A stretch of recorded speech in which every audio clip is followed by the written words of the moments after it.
Brace the rudders! Raise the sails! Raise the sails! Captain, an unidentified ship is approaching. Over. Roger.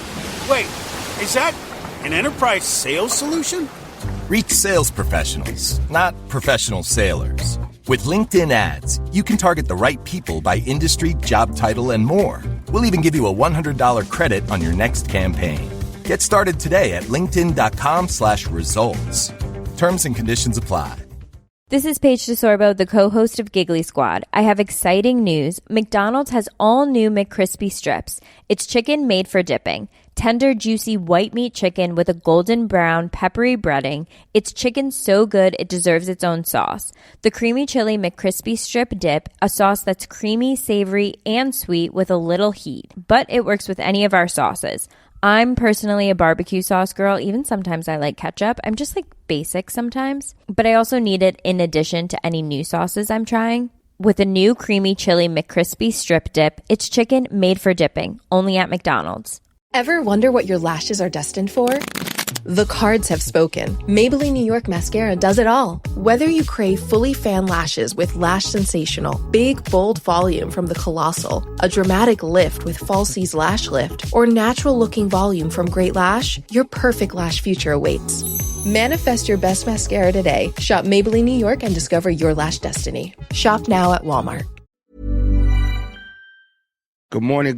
This is Morning Cup with an entrepreneur, and today we have the honor and privilege of being with Mr. Andrew, CEO and owner of RedBalloon.Work. And as always, I got the non-juvenile delinquent, as he says, Trey with me. Trey, what you got? What you got, Trey? Not much, man. I'm excited to interview Andrew. Thank you for taking me out of the juvenile delinquent bag. I appreciate that. We got a lot of people in our audience that, it's a tough economy, so people need jobs, got to get out there, and I'm interested to see where this conversation goes. Oh, for sure.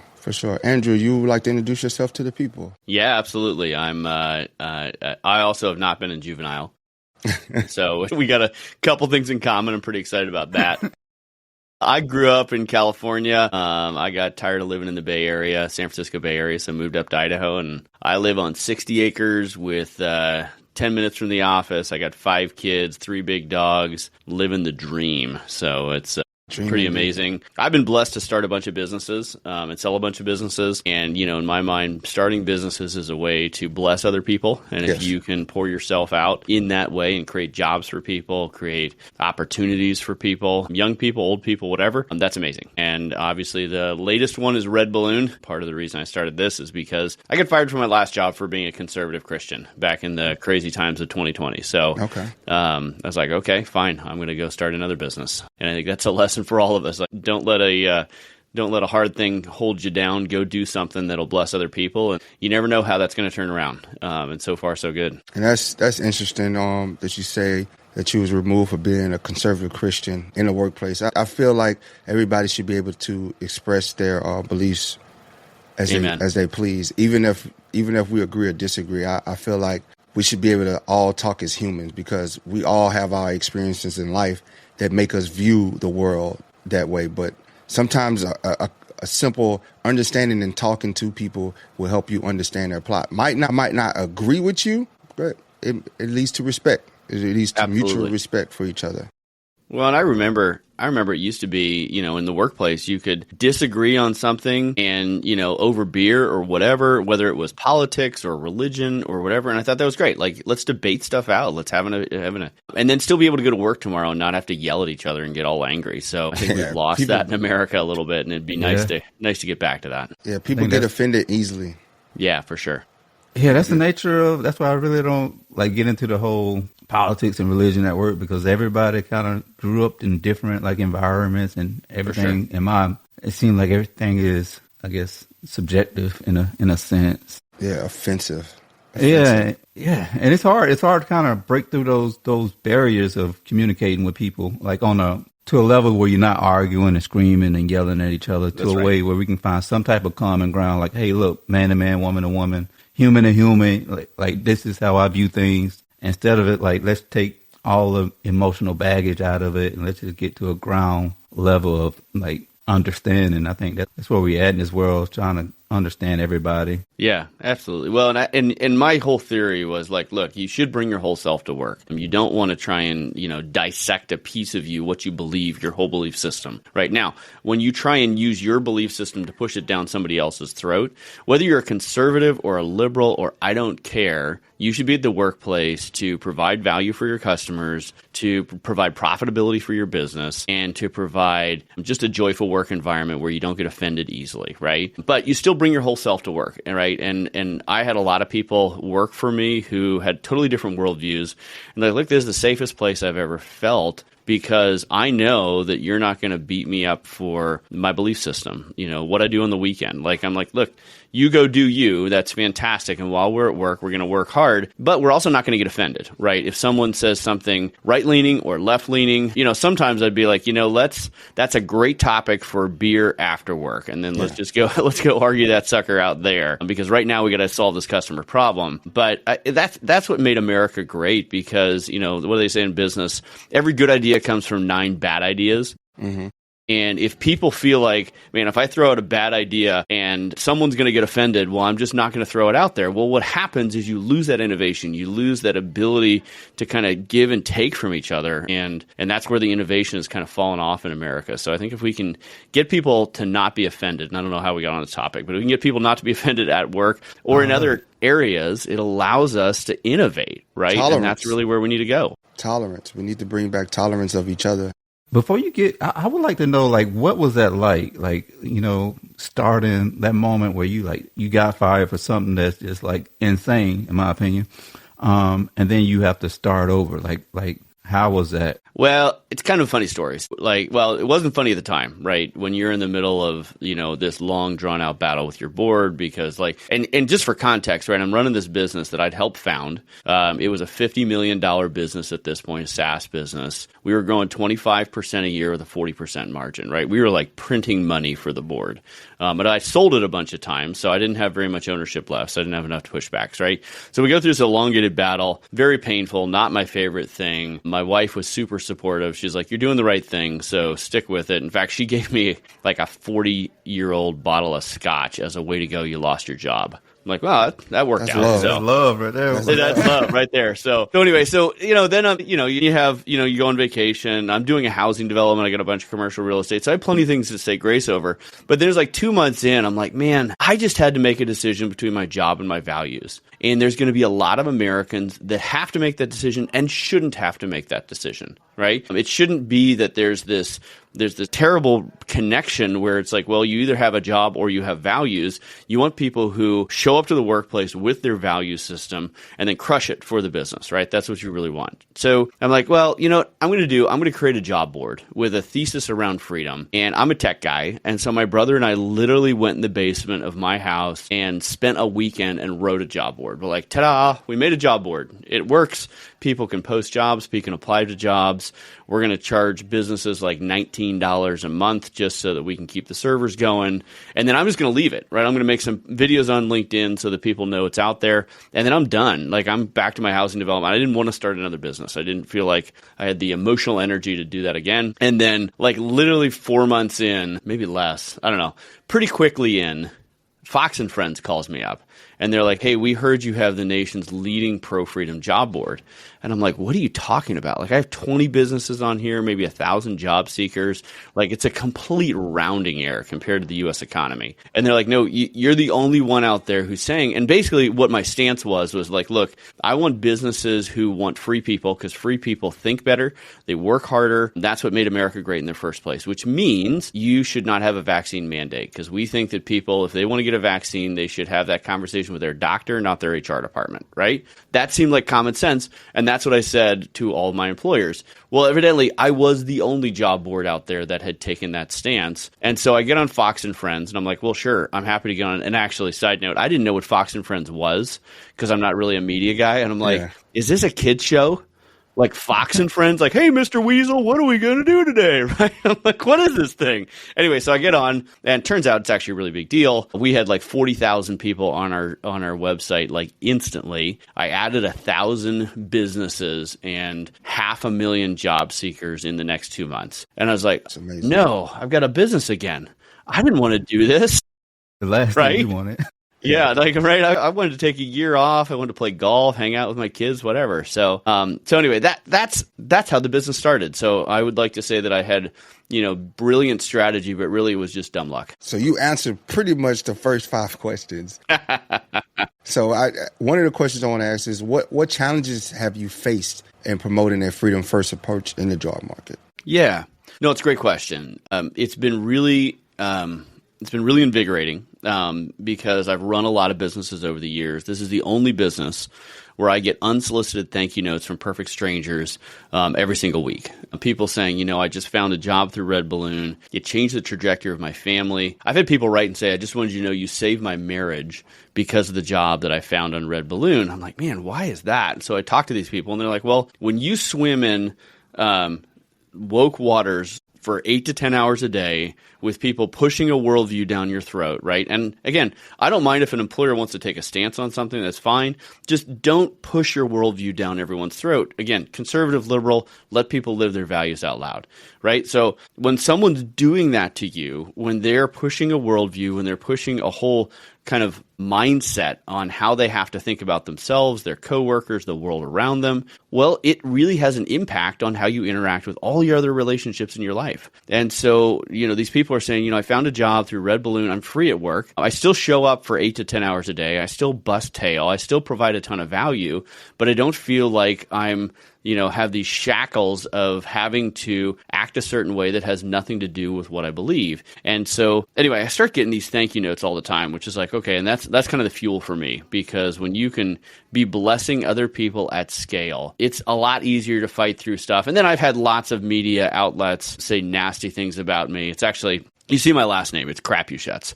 There's no way around it. It's French. I have 3 boys and 2 girls, and my boys just think it's the best thing ever, and my girls can't wait to get married. But it is funny because like Reddit, well, Wired did an article about how stupid Red Balloon is because we're standing for freedom. And Reddit has this whole channel about how dumb Red Balloon is. And every single person on there thinks they're the first person ever to realize that my last name has swear words in it. They're like, oh, look, his name. Oh. And then It's kind of like Beavis and Butthead all of a sudden. And it's, I find it very entertaining because they think they're the first one to think of that joke. Anyway, doesn't bother me at all. So, but when you stand for something, you're always going to get flack, right? And I'm standing for freedom in the workplace. But I would say no matter what you stand for, if it's something you deeply believe and it's not in line with what everybody else believes, you're going to get flack. And if you let that bother you, then you shouldn't stand up in the first place because you're going to feel it, right? But it's totally worth it, right? What's the legacy you're leaving your kids? Like, how are my kids going to remember me? Are they going to remember me as a corporate cog who made a 6-figure salary? Are they going to remember me as someone who stood up for freedom in the workplace, who had a meaningful impact on the lives of thousands, hopefully hundreds of thousands of people?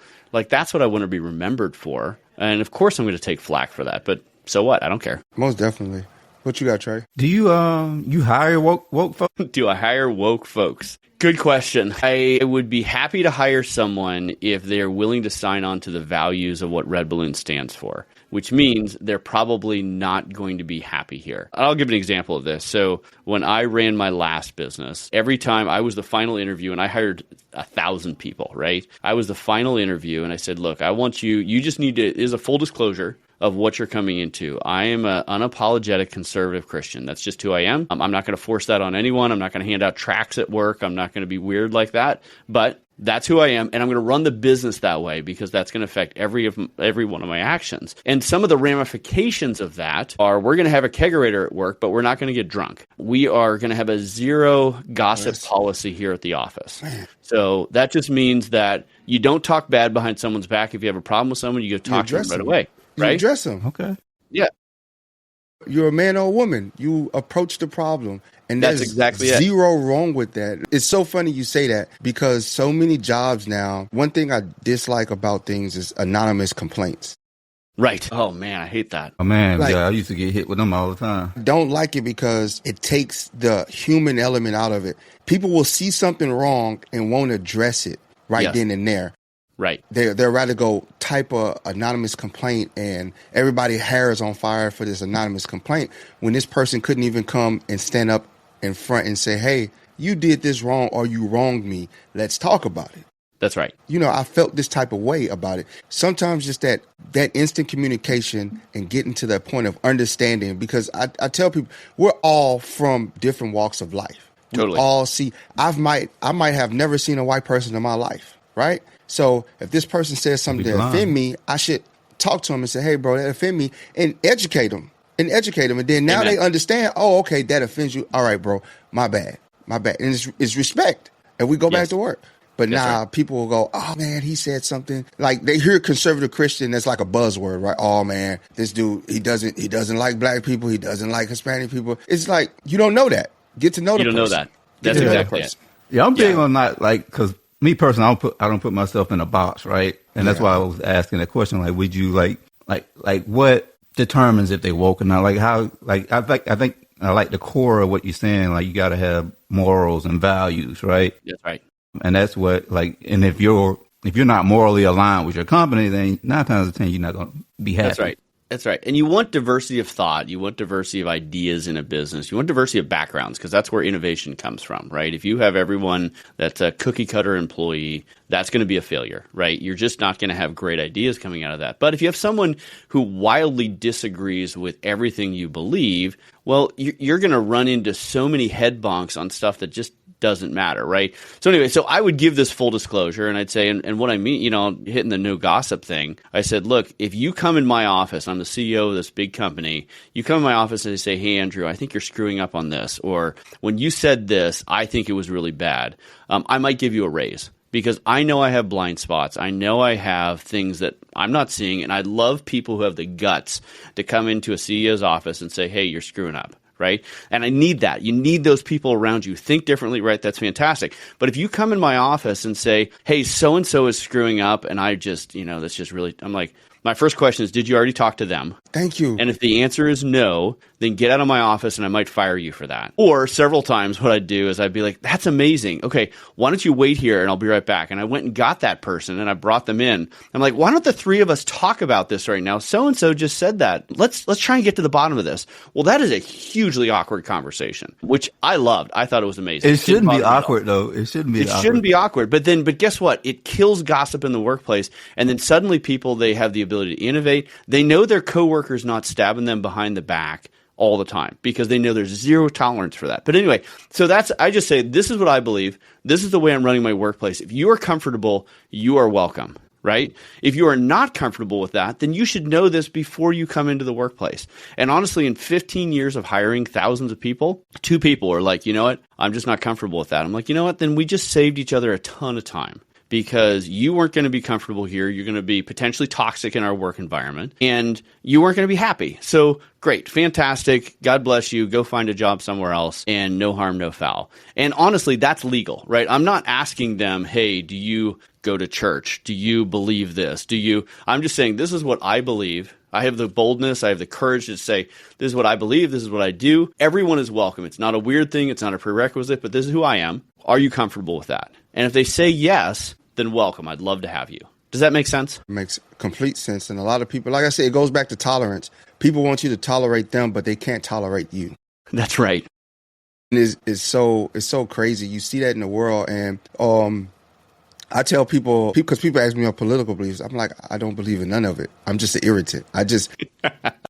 Whatever I feel like irritating somebody, I can argue. One day I can argue like I'm a liberal. One day I can argue like I'm on the right. Like, sure. It doesn't matter because I just see you for who you are. I'm going to treat you as a human.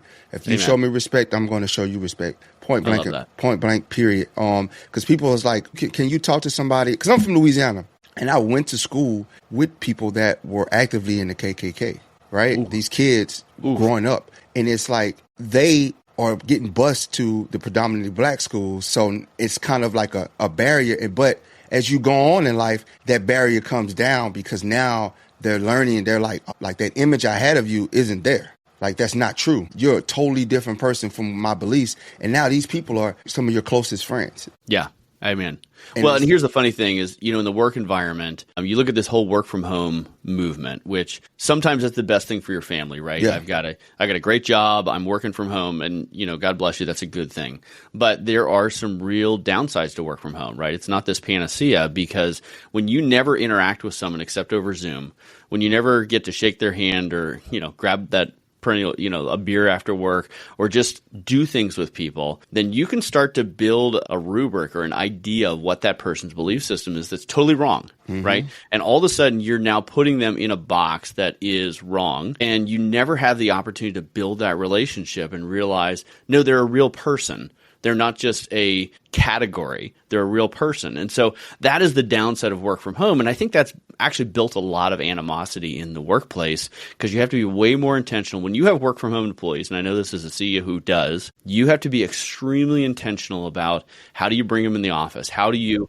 get people together, doing social things, doing things where we're building relationships and bonds, because we're human beings. We're not just barriers, right? Breaking down barriers. I think that's going to be a complex thing to kind of like try to figure out, because like, for instance, like me, I work in Atlanta, but my bosses are in DC, and there you lose that human element. There is no bond, like everything is on a weekly Zoom call. So that's right. I think the world changed so vastly, and a lot of business structures changed. It'll be interesting to see how what the shift be like as far as getting back face to face, because a lot of people I know, vets who got out, they telework in one state. Well, they live in one state and they telework where the job is based out of a whole another state. I'm like, yo, that's right. How's that going to pan out? Yeah, I value the workplace office relationships. I try to tell people, because I got a lot of people that have issues with other people, and I'm like, have you ever just sat down and not talked business? Have you ever just went in there and just shot the shit? Have you ever just said, hey bro, amen, like what's your team? What's your football team? How's your kids? What do you like? What makes you go? Because I'll tell you, I have a guy, he's one of my right hands, right? Nobody really likes him because he has his image. If you see him, he's this white guy, and they think that, oh, he's just this one way. And I'm like, bro, he's a big teddy bear. He acts tough, but if you go sit in the fucking office with him, this guy's probably the nicest guy you will ever meet in your life. But they don't take the time to humanize people. They just got this perception, and they hear him barking and they stay away. And I'm like, bro, just go talk to him. I don't give a fuck. Just sit down and talk to him. Put your feet up and say, hey, bro, what's your team? Like, what do you like in life? Amen. So, amen. I guess it goes back to that bring them in my office, bring both of them in my office and have a conversation, and let's get to the bottom of it. It kind of goes back to that. As far as I guess advice you would give job seekers and employers who are, looking for guidance that value those type of opportunities. Yeah. So, a couple things. When, and again, this has been really the last 4-ish years since 2020. Like, a lot of things have changed. COVID kind of disrupted the whole labor market. And you kind of got this weird animosity between employers and employees. Gallup right now says that 67% of Americans are either disengaged or actively disengaged at work. That's 2/3 of 150 million people don't like their job, right? Well, that's not good, right? Because you're not going to do your best work. You're not going to be joyful. You're not going to be fun to work with. You're not going to come home to your family full of energy because, man, we crushed it today. I had so much fun. I solved problems, did things for customers, right?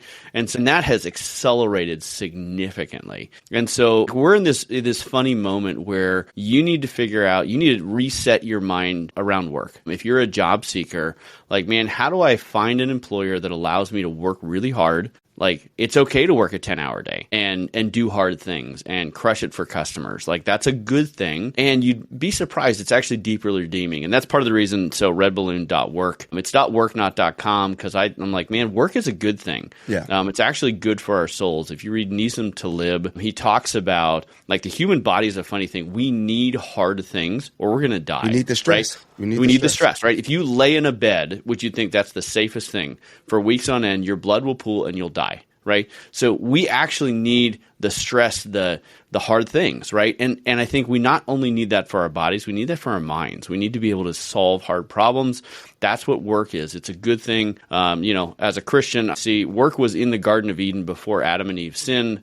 Like, work is a thing that God gave us to do, and it's a good thing to do. So anyway, that's why it's RedBalloon.Work, because I think when you change that mindset, like, I see work as a good thing. I'm not just trying to earn as much money as I can so I can get to retirement at 52. No, I want to work because I've been given a body and I want to bless as many people as possible before I die. Like, that's what I'm here for. And when your mindset's that, you're going to love your work so much more. You're going to love your life so much more. Right? So if you're a job seeker out there, you need to find an employer who actually allows you to do that, and you don't spend all your time in meaningless training and meetings and all the things that come along with a big corporate job sometime, right? And sometimes there's some big corporate jobs where you can really innovate and do cool things, but you need to find your people. And so there's a lot of different ways to do that. But if you are a job seeker, you need to think through, what is the type of employer I want to work for? Mm-hmm. And then you need to actively be going out and looking for those type of people, right? Too many times a job seeker will just be like, well, I need a job that'll pay the bills, which is fine. But you're not gonna be take a little bit of time, talk to your family, like, what's the dream job that I would look for? Not the dream salary, the dream job. And when you start with that mindset, it actually helps you think much more clearly about the type of business that you want to find. Obviously, you're going to find a bunch of pro-freedom employers on RedBalloon, but there's great jobs all over the place. And when you find a job you really love, no matter what the salary is, you are going to have so much more joy in your life. And then I would say for the employers, like, I've seen too many employers, and part of this is taxes and regulation. It's very expensive to hire someone today. Like, I was talking to an employer, and they're like, and they're in California, they're like, if I hire a $100,000 person, it costs me $180,000 because of taxes. Like, well, that just means that you're not going to take a chance on someone and give them a $20 an hour starting job, because it's going to cost you, that $20 an hour is going to turn into $50 an hour once you add all the taxes in, right? And so, but the problem is we have a group of young people that don't know how to work, and employers aren't willing to take a risk on them because it's too expensive. So first thing is get out of California. I just had to do that. I had a donut shop, and I had to shut it down because I was paying people $16 an hour to try to sell a dollar item, and I'm $15,000 in a hole every month. That before I even opened up the shop doors, I'm $15,000 in a hole every month. Right. So now I got to work just to make $15,000.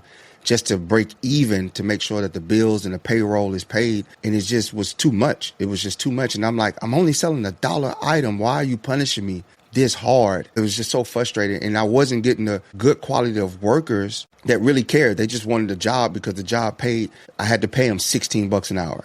That's right. Well, and if you look at the labor force participation rate, which is basically the percentage of the total population that's actually participating in the labor market, right? You're generally in the U.S. About 62% of all people, right? Because you got moms, you got kids and all that stuff, right? That's great. But if you look at 16 to 19-year-olds, those are people who are in a very formative part of their career. That labor force participation rate in the year 2000, so 24 years ago, was about 50%. Through COVID, it dropped down into the low 30s. So only 30% of 16 to 19-year-olds are actually getting those life experiences, that is, working at a donut shop, working at McDonald's, learning how to look people in the eyes, shake a hand, get things done. Well, what do you think that does for culture? So, as an employer, I actually hire a lot of 16 to 19-year-olds at RedBalloon, because I'm not only going to get value from them, but I'm investing in their future, because while they might not be the most productive employee today, although sometimes they have ideas that are like, wow, I would have never thought of that because I'm stuck in the framework of I'm a business guy. I know what to do. And they're like, well, why don't we do this? And I'm like, whoa. That's amazing, right? So I would encourage employers, like, look at some of those young people, give them a chance. You got to be in a state where you can afford to hire a young person. Mm-hmm. But there are opportunities out there to get really, really talented people if you're not stuck in a very tight framework of, well, it has to have they have to have a 4-year degree and 5 years of experience and all those things. There's some really talented people that I've been able to get who are driving our business forward, and it's awesome. So anyway, long story boring. You need to find a job that fits with your worldview, what you enjoy. And as an employer, you need to find your tribe. Find people who believe in what you're trying to accomplish, who have different perspectives perspectives, who have a different worldview. That's okay, but are pushing with you or rowing in the same direction and want to try and accomplish what you're trying to accomplish. Yep. Go ahead, Trey. I guess establish like what your purpose is. One interesting thing that you said that I thought like that stood out is a lot of time when people are looking for jobs, all they do is look at the salary. That's right. And usually even if they fit the description, all the qualification within that salary, if it's not something that's within your purpose or something that you're driven to do, you're just going to get the job and not be happy. And then it's going to be a lose-lose situation for both of you guys. Like I go look at the salary. I want to make 180, and I don't like guns, but the gun factory is paying me 180, and I just go get the job 180. Now I'm being toxic in the workplace because I'm not happy, and we're making guns, and you got people that'll do that. You came to this job. Raise the rudders! Raise the sails! Raise the sails! Captain, an unidentified ship is approaching. Over. Roger. Wait, is that an enterprise sales solution? Reach sales professionals, not professional sailors. With LinkedIn ads, you can target the right people by industry, job title, and more. We'll even give you a $100 credit on your next campaign. Get started today at linkedin.com/results. Terms and conditions apply.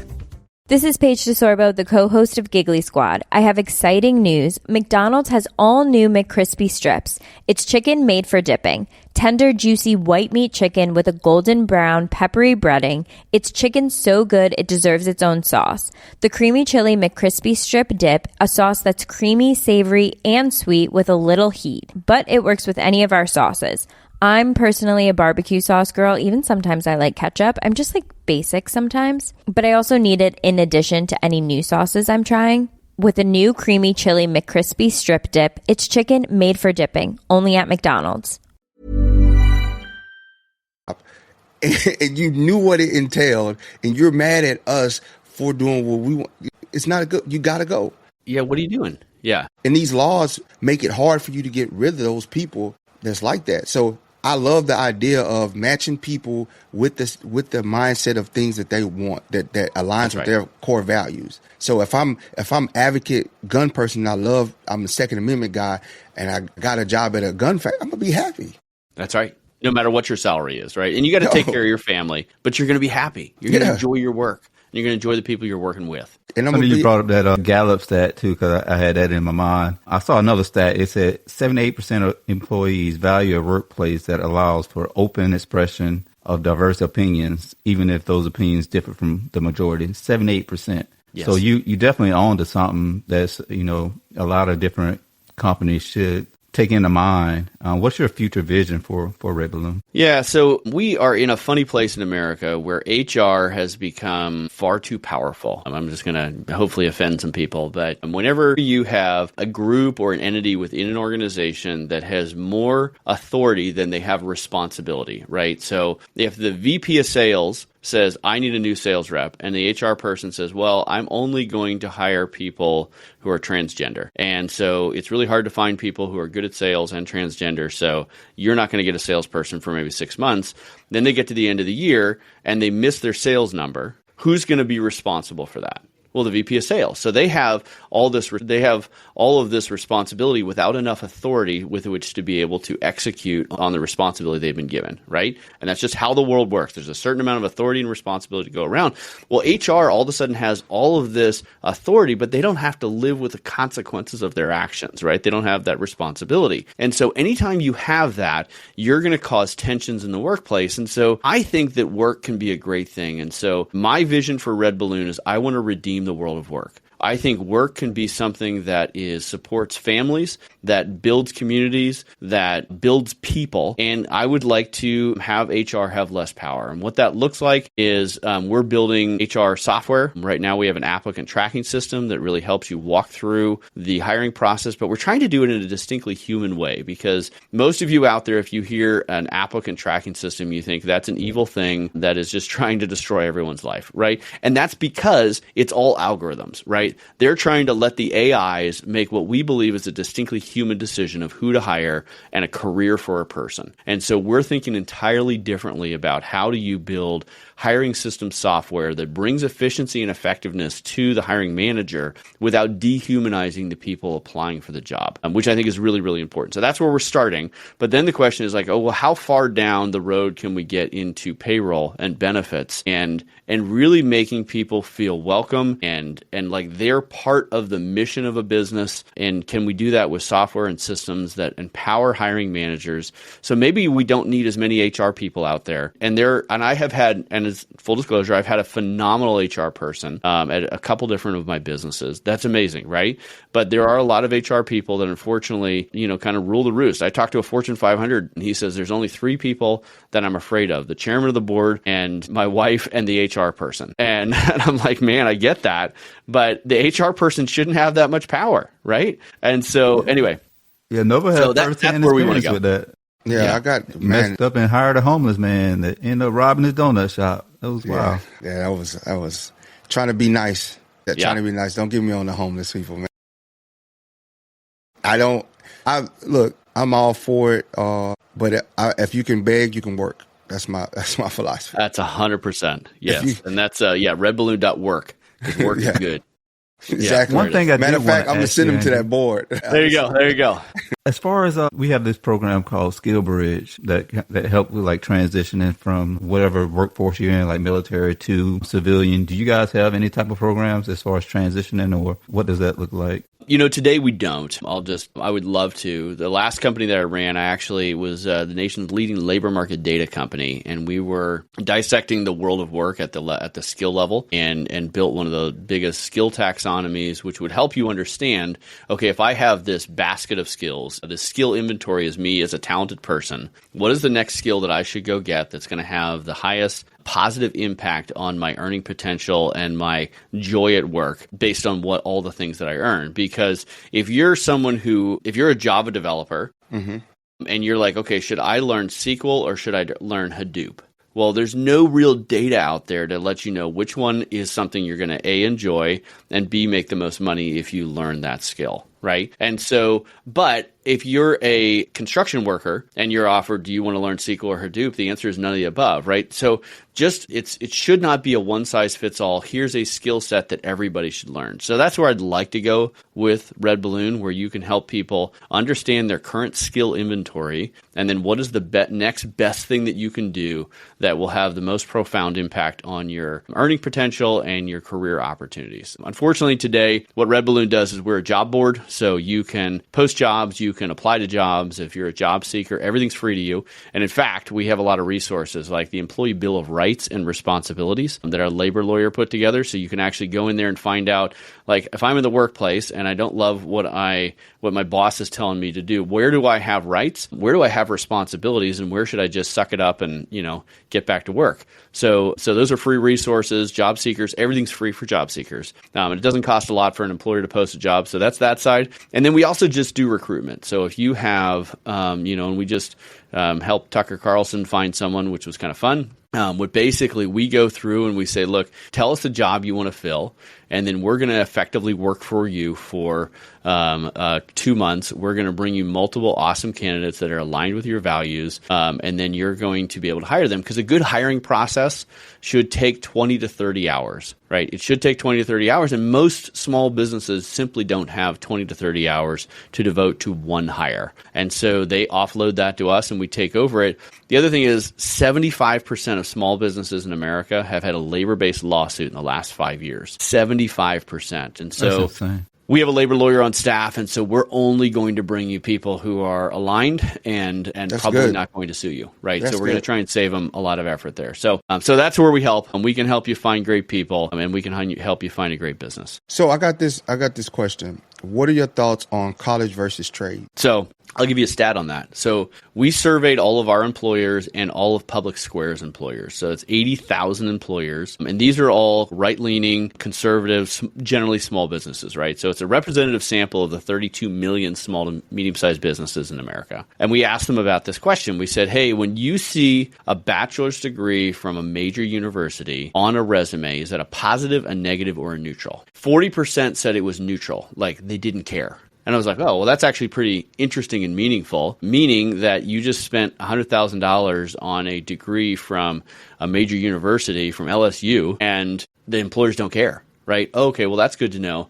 This is what was crazy to me. 42% said it's a negative. It hurts the opportunity. And I'm like, well, why? They're like, well, because the universities today, it used to be a college degree meant something, but when you are given participation awards, you're like, it's almost impossible to fail out, and you're being given this kind of Marxist, you're special, you're unique mentality all the time. They're like, why would I want that in my workplace? Because everyone I hire, they think they're a snowflake, and I have to treat them carefully. Like, no, just get to work, suck it up, buttercup. And so they're like, I don't want to hire those people. I'd rather get someone who's gone to a trade school, learned to work with their hands, maybe even bled a little bit, when they smash their thumb with a hammer. And so depending on the job, obviously, if you're an engineer, I don't want to drive on a bridge from someone who's not gone and taken all those math classes. If you're a nurse, I don't want someone, who's like, well, I'm making it up as I go. Like, that's not good.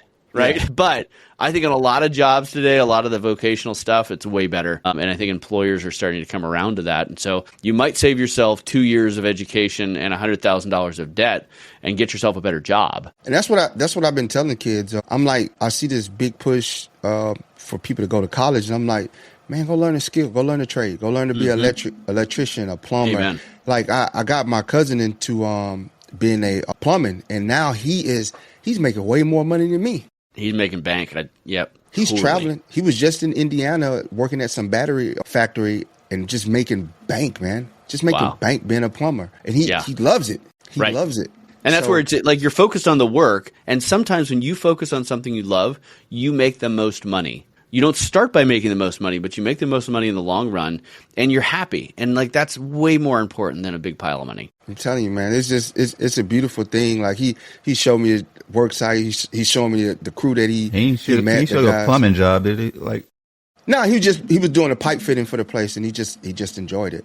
But nice. That's good. That's good. The data don't lie. Data don't lie. Employers don't want people who have been at a Marxist-leaning university training you to be an anarchist. Like, they just don't want that. Just training you to be toxic in the workplace. Just training you to be offended in the workplace, basically. Right. A lot of people, like I say, just come into the workplace and you can't have a tough conversation with them because if it doesn't go their way, then they're going to try to find out, oh, he was mean to me. He said these disturbing things to me and I don't feel safe. Right. You don't need a safe space at work. You just need to be a man and a woman and own up to it.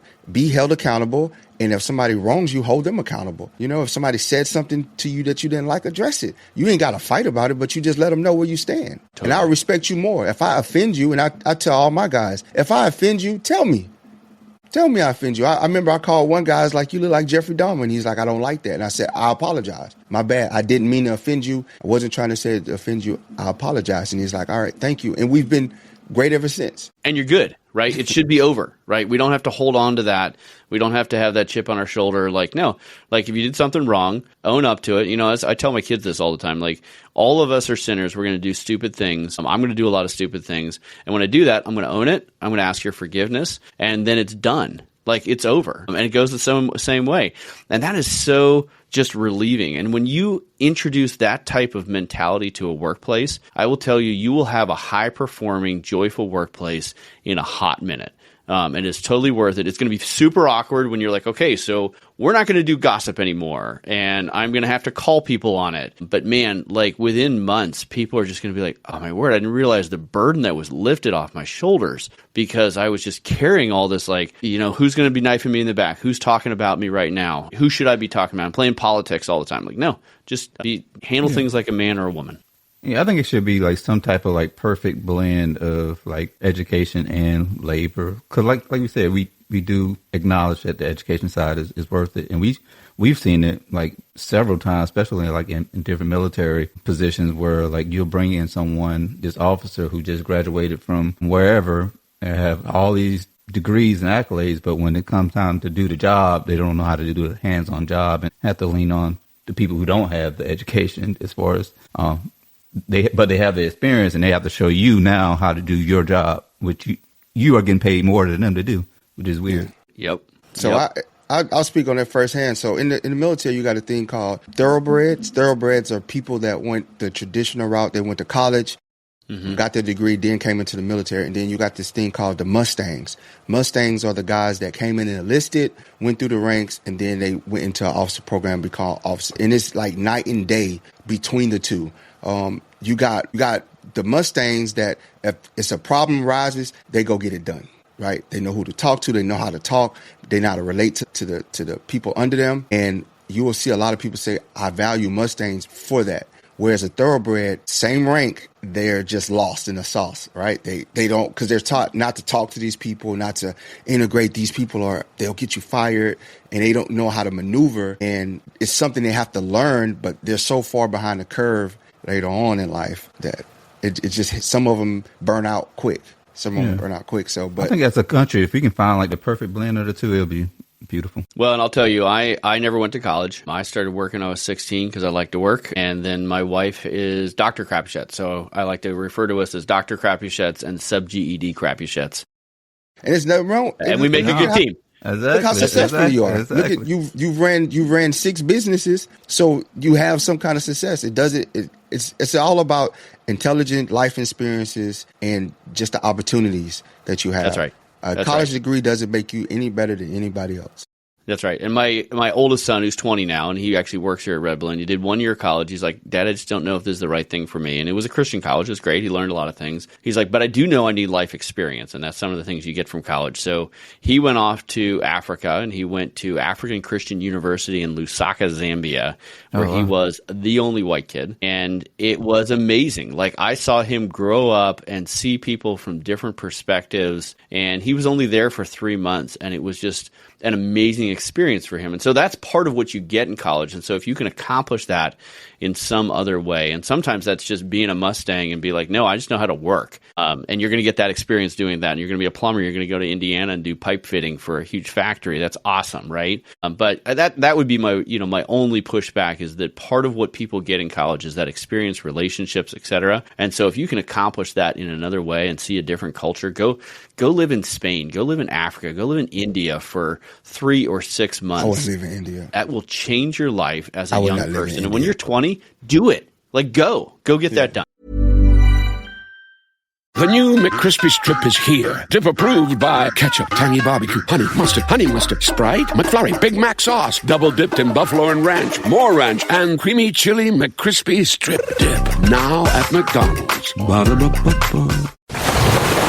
Brace the rudders! Raise the sails! Raise the sails!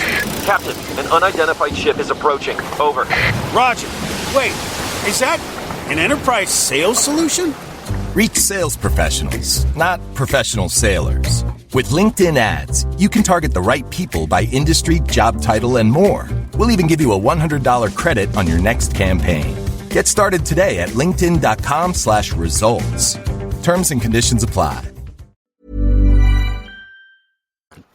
I couldn't do India. I've been to India, and I was out of both ends the whole time. Whoa. Yeah. So I got a good plumber now, right? Yeah. Yeah, there you go. What advice would you give an aspiring entrepreneur who wants to launch a mission-driven business? Yeah, and obviously Red Balloon is mission-driven for me. It's part of my story. So this is what I tell every entrepreneur. Don't start with, I want to make a lot of money, as we've talked about. Don't start with, I have this great idea, and I'm going to go build a business around this. Mm-hmm. Because it might be a terrible idea, and you don't know that. You need that market feedback first. Start with, this is the problem I want to solve. Right? And so go and talk to 10 people and find out what's the most painful part of their day. What's the biggest problem that they have? And then use that as the fodder to, okay, what's my great idea that's going to solve that problem? Because Business is about solving problems for people, because if you solve a problem, they will pay you money to solve that problem. Yep. And so don't start with your idea. And that's just this self-centered approach that all of us are tempted towards, right? Don't feel alone, that everyone wants to do that. Don't start with your idea. Start with the problem that you're going to solve and who you're going to solve it for. And if you do that, then you're going to have a much higher probability of success, because you now have a group of people that you're solving their problem. And when you solve people's problems, they will give you money. That's just how the world works. And so for an entrepreneur, if you want to start a business, you need to have a very clearly articulated problem that you're trying to solve. Even if you don't have the best solution yet in the world, you're going to figure it out. You're gonna apply yourself, but you start with that North Star, is that problem, the customer problem. And if you're a mission-driven business, as Red Balloon is, like, what was the problem I was dealing with? Well, I just got fired for having a belief system at work, even though I was, I never had customers complain about it. I never had employees complain about it. It's just the board was like, we're nervous about you. I'm like, okay, cool. So anyway, long story. But so I would say, like, you need to have a problem you want to solve. And if that problem is something you're passionate about, then all of a sudden you have a mission-driven business, right? And that problem doesn't have to be some big, cultural, spiritual thing. The guys at Uber, they just simply didn't want to wait for a taxi anymore. They were tired of getting in some random taxi that they like, okay, so I'm in Indiana. What's the phone number to call for a taxi? I have no idea. Yeah. Right? So they're like, that's a problem. I'm going to solve the problem. It's a problem for me. Let's see if it's a problem for other people. And so for every entrepreneur, I'd say start by obsessing about your customers' problems. And when you do that, you're going to be successful. You don't know when. It's going to take time. It's going to be a ton of hard work, but you're absolutely going to be successful. So there you go. Okay. So next question I got is, how can job seekers employers best utilize RedBalloon.Work to find their perfect match? Yeah. So if you're a job seeker, as I mentioned before, go to RedBalloon.Work. You can fill out a job seeker profile. Everything is totally free there. And what you're going to do is you're going to be putting yourself in a database. And it is a self-sovereign profile. In other words, we are not selling that data to someone unless we are telling you who you are being sold to. It's like all of us have a LinkedIn profile. We love it. Or a Facebook profile. That data is being sold. That's how they make their real money. Right? It's not on advertising. It's they're selling your data. So we do not sell our job seekers data. You can make your profile public or private. Once you make it public, then all of the employers on Red Balloon can reach out to you. Well, that's an amazing experience, because I will tell you this, when you're applying for a job, it is very, very personal to get rejected. Because if you're selling a widget or you're selling software, if the customer says, no, I don't want that, they're saying, no, I don't want this thing you're selling. But if you're applying to a job and they say no, or they ghost you or whatever, which happens unfortunately a lot, they're basically saying, I don't want you, right? Well, that's very, very personal. And so you join a resume database, a profile database at Red Balloon, and an employer taps you on the shoulder and says, hey, I'd like to have a conversation about a job or an opportunity. That is a way better experience than trying to apply to lots of jobs.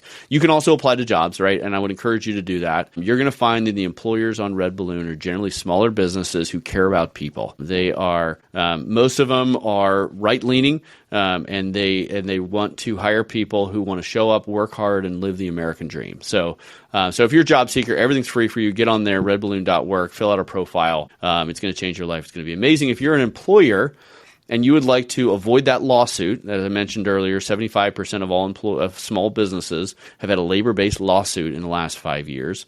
If you want to avoid that lawsuit and you want to hire people who are going to build your culture and not try and tear it down, then you should be posting your jobs on Red Balloon. You should be using our recruiting services. And we would love to just come alongside and be a deep blessing to your organization so you make more money and have more fun. That's really the point. I mean, that's what we do for employers. You have a number of employers, users, I guess, regions that you guys are working with as far as like stats and whatnot? Yeah, so we have about 5,000 employers who are on the platform. We've had about 2 million job seekers on the platform since we started. And we have about 150,000 a month right now that are on the platform looking for jobs. So, I mean, these are values-aligned people. And we actually make all the employers sign a pledge that they are going to respect the freedom of their current and future employees, and that they think the U.S. Constitution is a good thing. That's all we ask them to do, right? And then for the job seekers, we say the pledge is you're going to show up and not be a whiner. I like it. Pretty straightforward, right? I like it. And so if that fits you, then RedBalloon.Work is the right fit for you, and we're going to be a blessing to your business. We're going to be a blessing to your career. Do you have any tools to help them build a resume on the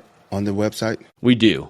Okay. And actually, we have just awesome people. And this is the one thing you do have to pay for. If you want someone to write your resume and do your LinkedIn profile and help you with a cover letter, we have found some partners that are clear thinking people who have done this for thousands of people and are way less expensive. You can spend like literally thousands of dollars on someone helping you with that. And so, but we have a partner where you can go in there and they can get on the phone with you, help you write that resume, work on your LinkedIn profile, your RedBalloon profile, and they're going to do it for a reasonable price. So yes, we absolutely want to help people in that way. Have you thought about offering services to small businesses like that are starting up, like helping them with payroll?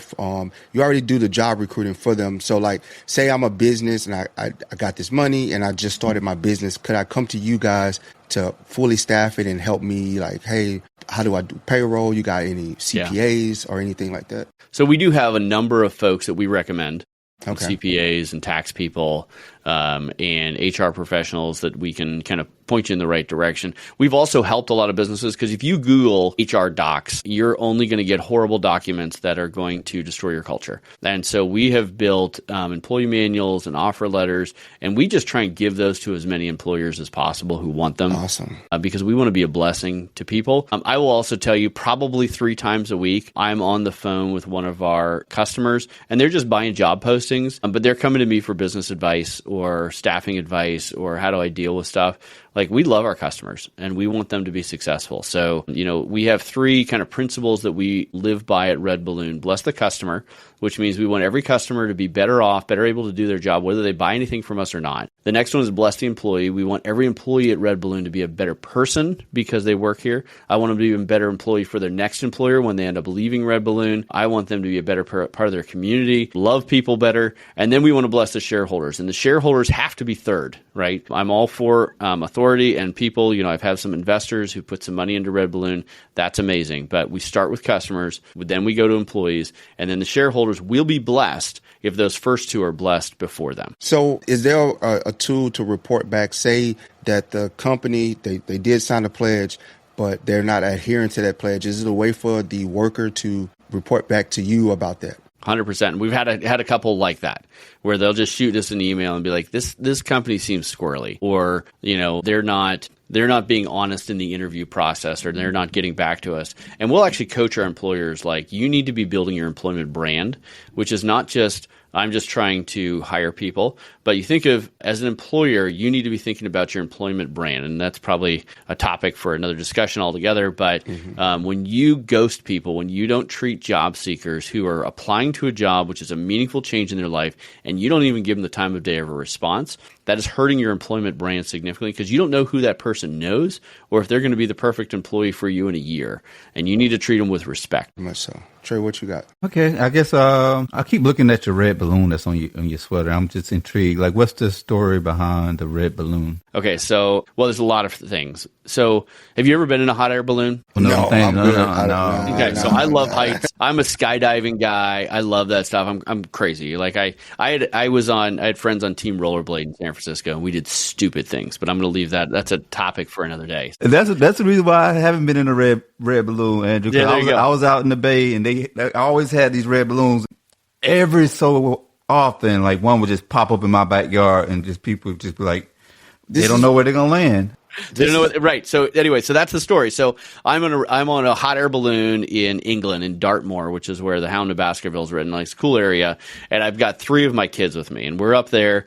And I'm not asking the guy, like, how do you control this thing? He's like, well, you got to go up or down and try and find air that's going the right direction. Hell no. Right? Like, oh, okay. And the ocean's over there. What if you just start going for the ocean? He's like, yeah, we've had to do some emergency landings because we're going to the ocean. I'm like, oh, cool. That's really amazing. So you don't have a lot of control. The other thing that's interesting is it's super quiet up there because you're going with the wind. And so there's no wind noise. It's just like perfectly quiet, and you're kind of above all the noise. And it felt a lot like the job search process. You're going somewhere, you don't have a lot of control, it's quiet, You're just kind of trying to find your way, and then you end up landing somewhere, and that's your new job. And so there's a lot of people moving to red states, moving to red regions of blue states, moving to red businesses. They're moving to places where they can be free at work, where they don't have a worldview pushed down their throats. Ta-da, red balloon. Also, funny story on the landing. So we're about to land this hot air balloon in England, and the guy's like, he's like, okay, we're going to land in about 20 seconds. He says, and by the way, you're the seatbelt for the kids, so you better hold on. I'm like, what?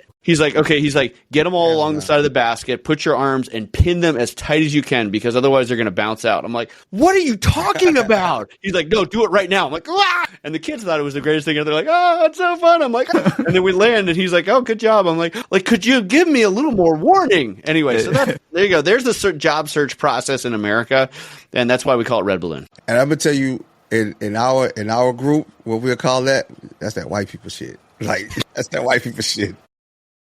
I get you. Like, why would you do that? Why would you do that? I ain't jumping out jumping out a helicopter. I'm not getting in a balloon. I'm not jumping off a mountain with the little wing things on. Yeah, I do all those things. I went swimming with sharks in South Africa, all that stuff. But you know what? I love watching it, and I love hearing the stories. Yeah, there you go. I ain't doing it because I'm intrigued by it.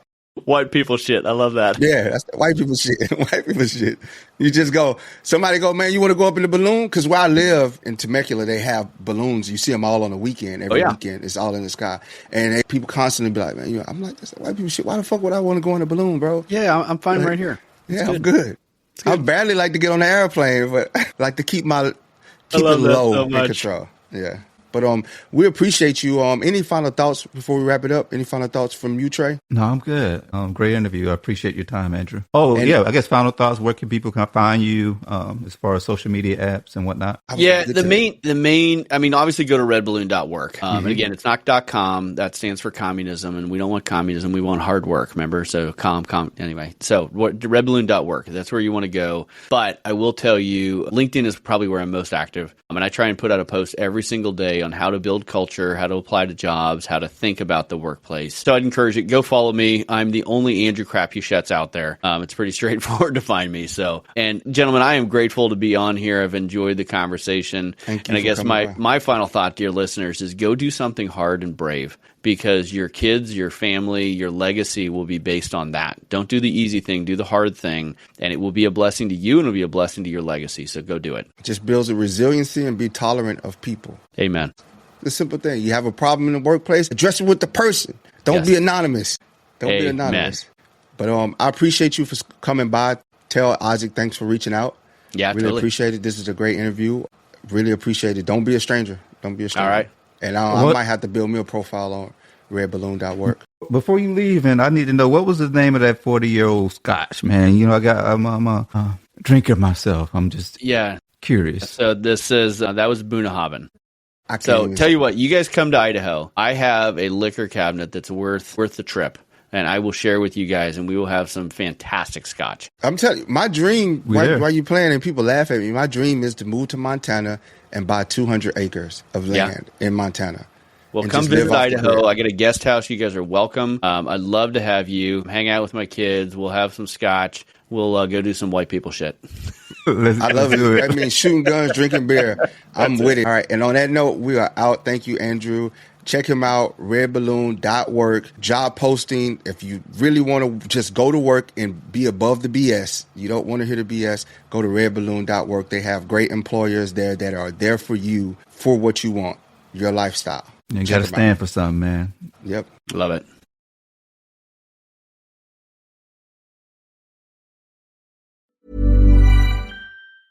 This is Paige DeSorbo, the co-host of Giggly Squad. I have exciting news. McDonald's has all new McCrispy strips. It's chicken made for dipping. Tender, juicy white meat chicken with a golden brown, peppery breading. It's chicken so good it deserves its own sauce. The creamy chili McCrispy strip dip, a sauce that's creamy, savory, and sweet with a little heat. But it works with any of our sauces. I'm personally a barbecue sauce girl. Even sometimes I like ketchup. I'm just like basic sometimes. But I also need it in addition to any new sauces I'm trying. With a new creamy chili McCrispy strip dip, it's chicken made for dipping, only at McDonald's. Ever wonder what your lashes are destined for? The cards have spoken. Maybelline New York Mascara does it all. Whether you crave fully fan lashes with Lash Sensational, big, bold volume from the Colossal, a dramatic lift with Falsies Lash Lift, or natural-looking volume from Great Lash, your perfect lash future awaits. Manifest your best mascara today. Shop Maybelline New York and discover your lash destiny. Shop now at Walmart. This podcast is brought to you by Aura. By the time you hear about a data breach, your information has already been exposed for months. On average, companies take 277 days to report a breach. That's 9 months where hackers have access to your personal data.